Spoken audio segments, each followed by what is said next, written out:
নমস্কার, কণাস food diary থেকে আমি আশিস কণা। আজকে আমি আপনাদেরকে করে দেখাবো পমফ্রেট মাছের একটা রেসিপি। আমি পমফ্রেট মাছের তাওয়া ফ্রাই করে দেখাবো। এই তাওয়া ফ্রাই করব, তার জন্য কি কি লাগছে দেখুন। পমফ্রেট মাছের তাওয়া ফ্রাই করার জন্য 6 পিস এরকম সাইজের পমফ্রেট মাছ নিয়েছি। আমি এটাকে প্রথমে অল্প লবণ দিচ্ছি, হলুদ,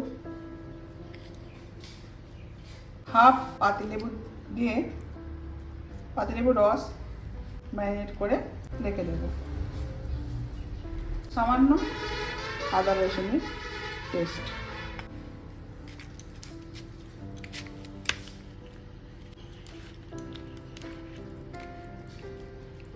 আমি মাঝখান থেকে মাছগুলোকে একটু চিড়ে নিয়েছি।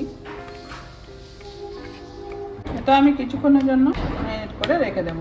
এরপর আমি একটা মশলার পেস্ট করে নেব। প্রথমে দেব 1 কাপের মতো টক দই, একটু রসুনের পেস্ট, এটাই আছে জিরে আদা বাটা,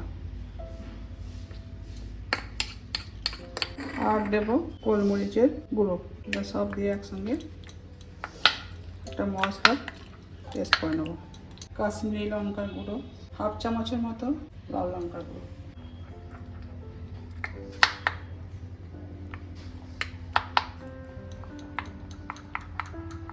নুন, হলুদ। এই পেস্টটা মেখে দেব।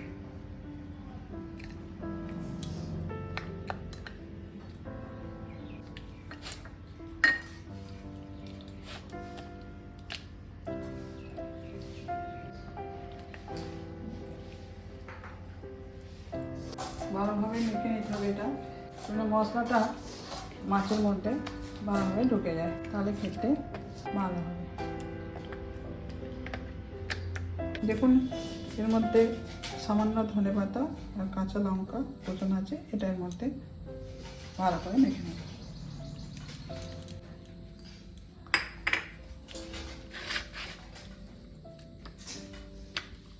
দেখুন ভালোভাবে মাখা হয়ে গেছে। এবার মেখে আমি আধ ঘন্টার মতো রেখে দেবো। দেখুন আমি এবার একটা ফ্রাই প্যানে বসিয়েছি সাদা তেল। দেখুন এবার মাছটা আমার ম্যারিনেট করা হয়ে গেছে, আধ ঘন্টার মতো আমি রেখে নিয়েছি। এবার মাছটাকে তাওয়াতে ফ্রাই করে নেব। এবার আমি মাছগুলোকে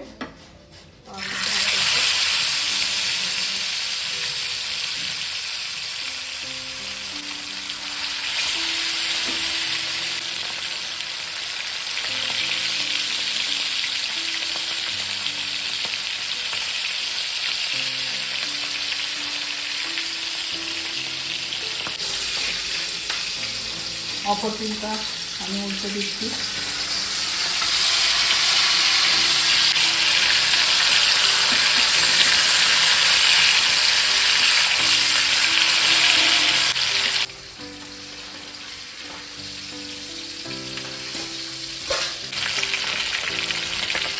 একটা দিক 2 মিনিট থেকে 3 মিনিট ভাজতে হবে।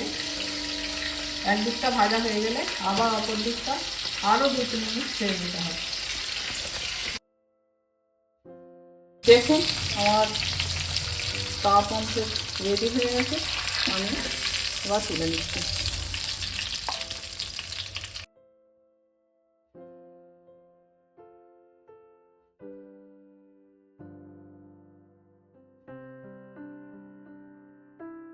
দেখুন আমার তাওয়া পমফ্রেট রেডি হয়ে গেছে। আপনারা বাড়িতে একবার বানিয়ে দেখবেন, আশা করি আপনাদের ভালো লাগবে। যদি ভালো লাগে কমেন্ট করে জানাবেন। সবাই লাইক শেয়ার সাবস্ক্রাইব করে দেবেন। সবাই ভালো থাকবেন, সুস্থ থাকবেন। নমস্কার।